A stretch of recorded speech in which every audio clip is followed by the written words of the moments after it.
There's one touch in Mark 1 that healed the shame before it ever healed the skin. By the end of this video, you'll see why Jesus restores dignity before healing and how that changes emotional and spiritual healing today. In fact, this is how I personally went from carrying hidden religious shame to experiencing wholeness, safety, and inner freedom. Now, toward the end, I'm going to guide us through a simple inner healing activation that most people either weren't taught or haven't taken the time to immerse themselves in. But when you do it, something shifts. So stay with me. I'm Jason, a progressive Christian spiritual teacher and a gospel music artist, helping you awaken your awareness to the presence and the power of God within you. And we do this with inclusion, affirmation, and empowerment, without the exclusion and the shame. So subscribe if you're ready for more of that. Now let's talk about this wound beneath the wound that gets healed when Jesus touches it. But before we read the miracle, let's focus on some things that matter. This leper's deepest wound was not even the skin disease. There were some emotional and spiritual wounds on top of the physical issue. It was exile, being an outcast in society, being ridiculed, body shame, social rejection, and these spiritual ideas in the culture that they would be contaminated by conversing or coming into close contact with lepers. Now, let's hear the text. The Gospel of Mark, chapter 1, verse 40. Now a leper came to him, imploring him, kneeling down to him and saying to him, "If you are willing, you can make me clean." Then Jesus, moved with compassion, stretched out his hand and touched him and said to him, "I am willing, be cleansed."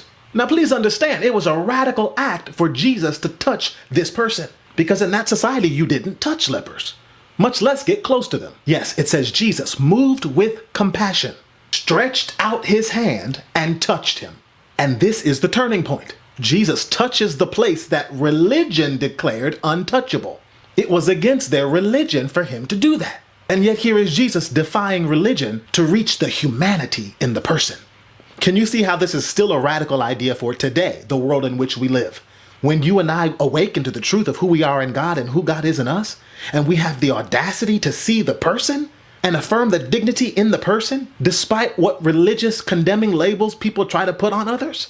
When you have the audacity to connect and to touch and to affirm another person or yourself, that's a radical Jesus move. Come on, say that's a radical Jesus move. And I love this quote, "The religion of Jesus makes room for the disinherited." Howard Thurman.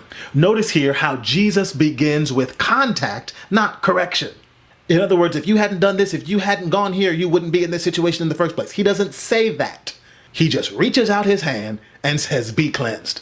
And this is why I often say you have to find the path of life in the scriptures, in spite of the scriptures. Because in the same Bible, you'll find the reasons why people supported ostracizing the leper and it being a religious code and a religious law.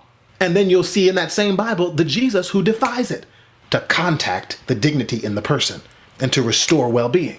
And we see that same strand, for example, even in the Old Testament, that opens a door to this higher level of thinking about God, where it says in Isaiah chapter 43, verse 1, "Fear not, for I have called you by name." You have to choose not to fear these condemning ideas of religious society or of God, or what you have allowed to go into your subconscious mind as it relates to God or self and your positioning with God.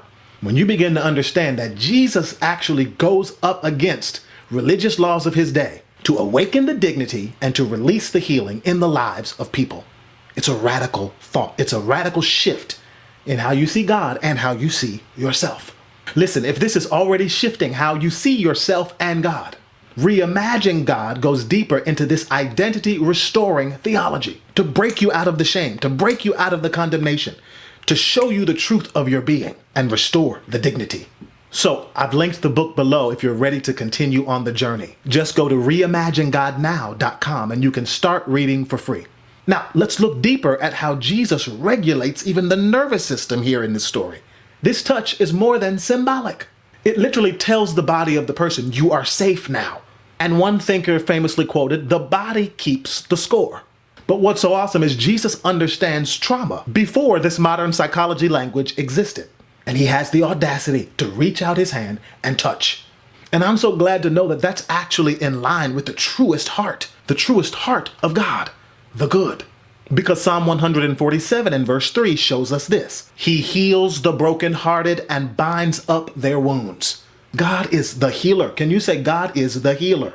And oftentimes there are things that try to restrict the flow and block the access for us allowing this healing and this goodness in our lives. But even as you're hearing my words, you're tapping in, you're tuning in to that divine flow of consciousness, the healing God. And I know that there are those who will try to make this an overly religious thing with statements like the holiness has got to come before the healing. But in Jesus's ministry, the highest holiness is to love and forgive. That's the highest holiness. And that's not according to a religious set of I's dotted and T's crossed, of moral perfection, according to an exclusive religious code. No, this is about aligning with the Spirit of love, the Spirit of God. Because in Jesus' ministry, the belonging opens the pathway to the healing, and the healing further reinforces this belonging. And I quote, love takes off the masks we fear we cannot live without. James Baldwin. And I believe that even right now as you're hearing my voice, God wants to heal your sense of worth, to restore your dignity, to restore your self-identity, to understand that there is immense value in the core of who you are. And don't be talked out of it. Don't let anybody talk you out of the immense value that you possess right where you are. Because where you are is not the end of your story. And when you know this, then you come into contact with that higher mind of God, the Christ mind, that causes you to break out of the situations that formerly held you captive. And when you recognize right in the middle of it, that there's something valuable and great in you that can come into contact with the higher mind of God. That's that Christ mind, the Christ consciousness. This is the healing of your worth. Notice that only after touch does Jesus say, be clean. The body followed what dignity had already started.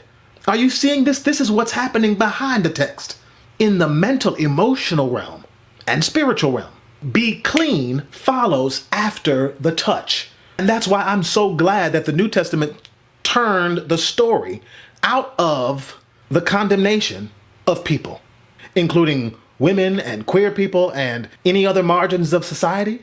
It looks like the text in Romans is condemning people until you get to chapter 8, wherein Paul's argument, and he's wrestling with all these ideas in religious spaces and in culture, he gets to the 8th chapter, the first verse. And what does he say? There is therefore now no condemnation to those who are in Christ Jesus, period. Other translations put some different punctuation there, but in the original scripts, the scholars show us that it's a final statement right there. There is therefore now no condemnation to those who are in Christ Jesus, period. So don't receive it.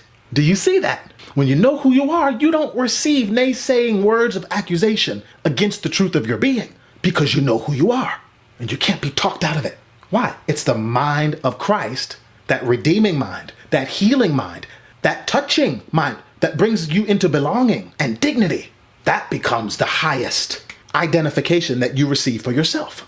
And this is emotional healing. Once it's subjectified, the shame leaves, the fear softens and dissipates, the self-rejection dissolves, and in its place is the realization that God is the essence of your being, the one who has animated you and given you life, the source of love from which you come, the very consciousness that you exist in, the one in which you live and move and have your being.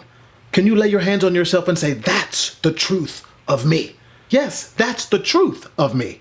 This is the miracle that begins in the soul, in the mind, the will, and the emotions.